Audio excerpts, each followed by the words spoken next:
Alitaan sa Starbucks. Kapartner ang new Surf Liquid Detergent, Clear Anti-Dandruff Shampoo at Pond's White Beauty.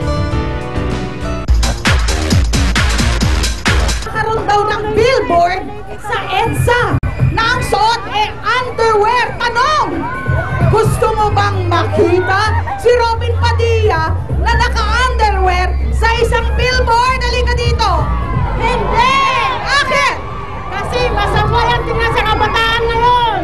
Basag mo makita ng kabataan ngayon. Ikaw naman dyan, Papa Jack! Showbiz issue, mga kaibigan. Liza de Castro, ayaw pang magka-boyfriend dahil sa pamilya. Ang tanong, kung ikaw si Liza, ha?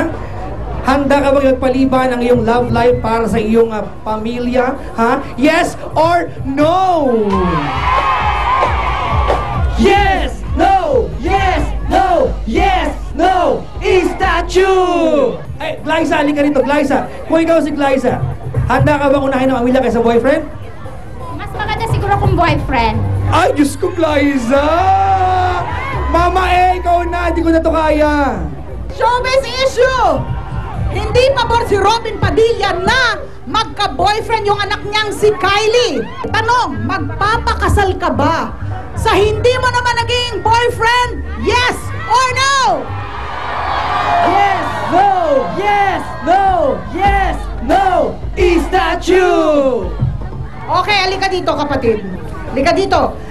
Anong sagot mo? Yes or no? Yes, for me kasi Muslim kami. Kahit parental yung namin yung pagganyan. Okay! Pasample pa lang yan. Sample pa lang yan ang ating pag-uusapan ng ngayong umaga. Ito po ang ating issue number 1. Si Jason Ivler nagpa-party sa kulungan. Ito ang senaryo. Latag! Jason Ivler, nagpa-party sa kulungan. Noong nakaraang taon ay lumabas ang mga litrato ni Jason habang nagko-concert ito sa loob ng kulungan. Ngayon naman ay kumakalat sa internet, lalo na sa social networking site na Facebook, ang mga pictures at videos ng di umano'y party ni Jason Ivler sa loob ng mismong kulungan nito sa Quezon City. Ayon sa balita, mga malalapit na kaibigan ni Jason kasama ang ilang mga babaeng bisita ang kainuman nito.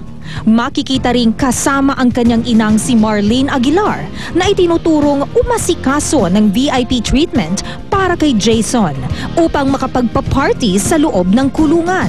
Marlene Aguilar, konsentidora nga ba?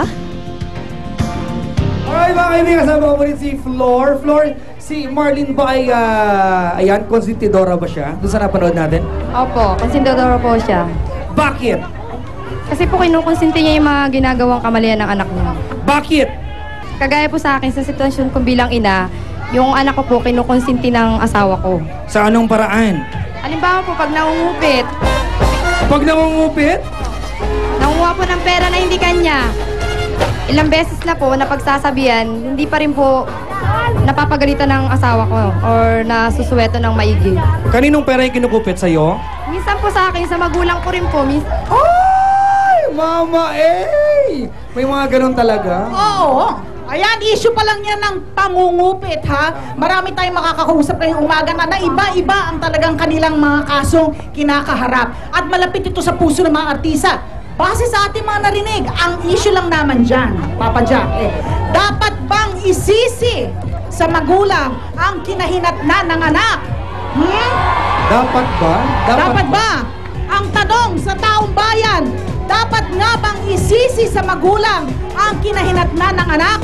Huwag po kayong bibitiw dahil marami pa kami ihahati sa inyo dito sa Starbucks! Dito! Kasali ka!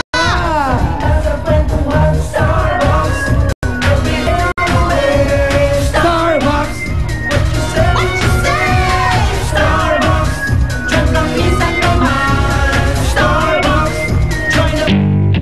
Dandruff